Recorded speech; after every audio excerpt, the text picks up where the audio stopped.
It is a pleasure to have you here with us, and of course, welcome to AI Talks. And I happy that you were taking the time out to come and join. And today we're going to speak on something very contentious, and I hope you hit up the comment section and put your views on what I'm about to say and make your comment. Don't be afraid. And please remember you can always subscribe to keep abreast what's happening on the channel. And I welcome everyone. And today we are going to look at something that is and of course looking at masculinity and what it means here in Jamaica. And of course, we're going straight into it. You see, oftentimes as Jamaicans, when we are questioned about our affection for Jamaica, we promptly highlight our renowned reputation, especially hospitality. Love to see how laid back we are and cool we speak about our thriving artistic culture, values, and how we would have contributed to the world, especially in sports. We proudly showcase our landscapes and delectable cuisine. I love jerk chicken. I'm sure many of you love jerk. Tried it before. You need to. Regrettably, when asked about the aspects we don't love about Jamaica, realize that a darker identity emerges and it exposes a society divided by class and skin color, where citizens both distrust the police and the government. It is a country marred by palpable danger and inadequate infrastructure. Among the most frequent grievances about Jamaica, we'll see that two issues stand out: the high rate of murders and problematic sexual behaviors. And quite strangely, Jamaica has been grappling with this issue of murder, which has been on the increase since the 70s and continues to rise even now in Looking back in history, in 1970, the homicide rate stood at 8.1% per 100,000. And looking back to 2009, it has surged to 49 per 100,000, and it has not left that a 2009 rate. And for a significant period, Jamaica has considered ranked among the top 3 countries, the highest murder rate worldwide. Can you believe? Apart from the inherent seriousness of this, a high murder rate also hampers. That in itself is a total different discussion. It also hampers productivity and investment also in this unsafe climate. But strange enough, tourism has boomed, but that in itself is another discussion. So we're not going to stray too much. You see, in today's discussion, we are going to discuss a few things, and I want you to end here because you will realize that I'm not seeking to condemn healthy and consent between well in foot. It appears that the prevailing sexual experiences in Jamaica do not align with this ideal. And a study was conducted by Eggleston and his colleagues, and they would have discovered that 40% of Jamaican females have experienced pregnancy, and the majority of these pregnancies unplanned. Disturbingly, another study by Baumgartner and his colleagues revealed that half of young girls in the sample had been coerced or forced into sexual activity, similar to the high murder rate. These findings represent issues in themselves that significantly impact our quality of and productive. And that brings us to the meat of the matter, the issue of problematic Jamaican masculinity. In our country right now, various opinions exist regarding the solutions to these societal problems, but they often differ and sadly lack empirical research as their basis. While it would be an oversimplification to attribute both problems to a single underlying cause, research suggests that there is a deeply rooted and systematic factor that receives insufficient attention and lacks empirical investigation here in Jamaica, and that is the construction of Jamaican masculinity. What I'm simply saying is that the Jamaican definition of masculinity is very problematic, and how a man thinks himself to be a man affects our society deeply, and we can see it right across the board in a number of spheres.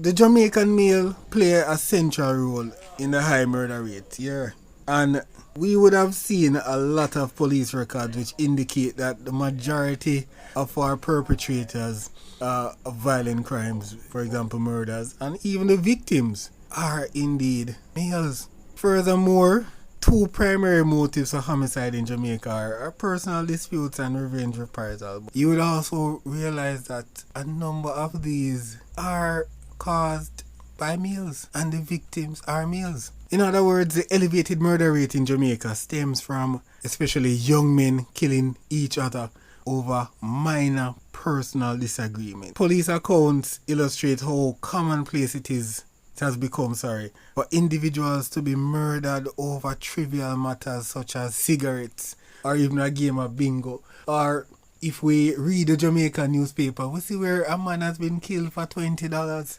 And you're saying to yourself, how is that possible? $20, headspace gone over $20. And furthermore, let's go back to Eggleston.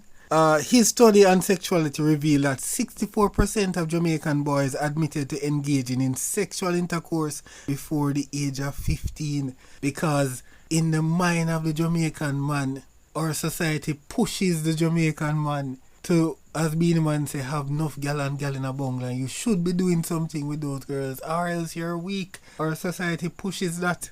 And then we now have a problem when our young girls get pregnant, and these unplanned pregnancies, sad to say, bring forth unwanted pregnancies. And these parents cannot manage, and the poor children suffers, and the entire cycle of sadness just continues. But so we look at it from that perspective, and in most societies, masculinity is often associated with specific characteristics. We see it, and we realize that there are some common features of being a man. For example, the willingness to take risk and love for adventure. Yeah, boys must be adventurous. So all of that, willingness to take risk and a love for adventure, danger and violence, that is what has been entrenched in us from an early age. And here we do it for both boys and girls. But at an early age, if someone troubles your son, chances are the average Jamaican parent is going to say, lick him back. Why are you crying? You're a girl. So automatically, you see those things coming out. And next thing that characterize the Jamaican male, avoidance of anything perceived as feminine in all aspects of life. And that includes careers, interests, emotional vulnerability, and sexuality. That is a sad thing. And it goes to show, even in our mental state as men, that we suffer, because while women can go to their girlfriends and cry on their shoulders, men don't have, or men oftentimes don't go for those support systems. The common Jamaican man don't have a support system that he can go to, where he can seek help. And the next thing that characterizes the Jamaican male, a desire for respect and admiration through success and achievements, particularly as breadwinners. But in recent times, we realize that the desire for respect don't oftentimes come through legal means, and we now see the bad man culture come into play, where everybody wants to be bad, and that badness gives admiration, and everybody loves their admiration. And there's a fourth one, the ability to remain composed in chaotic and frightening situations. You see, that is very average. Lacks that ability to remain composed, faced in situations scratchy. And in Jamaica, especially from a historical standpoint, and we can go as far back as the 70s, where we experienced a severe economic decline, men's opportunities to demonstrate their masculinity through legal financial waned, and this had a profound effect on the subsequent construction of the Jamaican masculinity. And so, with a lack of legitimate benchmark for manhood, many young Jamaican men resorted to defining their masculinity primarily through dangerous behavior and the rejection of all femininity, especially as we know in the realm of sexuality.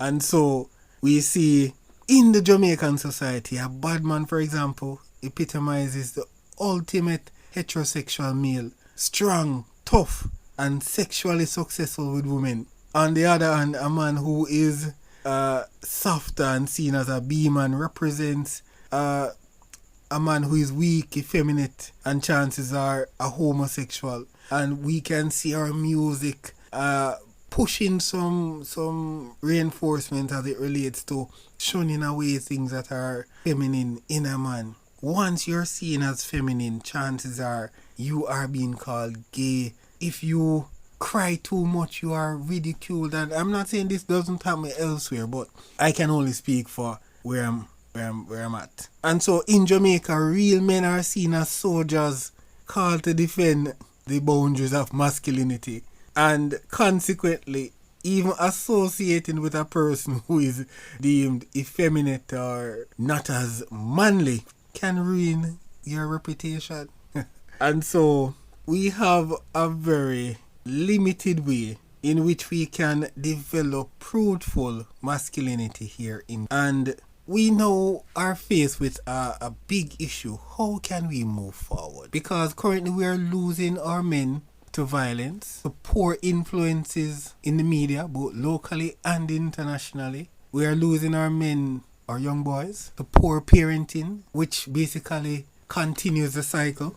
And so, as a country, as governments come in, we need to start planning how can we strengthen the position of the Jamaican. And you see, presently, even though we have a dearth of research conducted, sadly we don't draw on a lot of empirical to support policy development. And the evidence supports that we can equate manhood with violence. And we can't just sit idle and wait for some magic to happen to change our fortune. And so we have to agree on a vision and take purposeful and active steps to ensure that in law, in leadership, and in media, that we can socialize the Jamaican man to be what we want them to be. We must educate from as early as possible, and we must foster healthy values so that we can grow the mindset of young men to be the men of tomorrow. And so I have come up with a little acronym for MAN, and you can tell me what you think about it in the comment section. And let's start off with M. Masculine stereotypes. Men often face societal pressure to conform to rigid traditional definitions of masculinity. No cry, yeah.